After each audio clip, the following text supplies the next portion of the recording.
Hi hello everyone welcome back to Teja stories. ఈరోజు నేనైతే గుమ్మడికాయ హల్వా ఎలా చేయాలో చూపిస్తాను. సో దీన్ని గుమ్మడికాయ కర్రీ కూడా చేస్తారు, నేనైతే హల్వా చేస్తున్నాను. ముందుగా నేనైతే చెక్కు తీసి ఇవన్నీ ముక్కలుగా కట్ చేసుకున్నాను.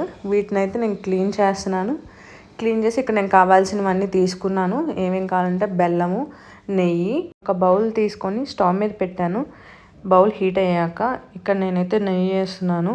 నెయ్యి అయినా యూస్ చేయొచ్చు, ఆయిల్ అయినా యూస్ చేయొచ్చు. నెయ్యి అయితే టేస్టీగా ఉంటుంది. సో ఇప్పుడు నేను నెయ్యిలో ఇంకా ఇవి గుమ్మడికాయ ముక్కలు అయితే వేపుతున్నాను. సో ఇవి ఉడికించాలి, ముక్క మెత్తగా అయ్యేంత వరకు ఉడికించాలి. ఇక్కడ నేను ఇంకా కొంచెం నెయ్యి అయితే వేస్తున్నాను.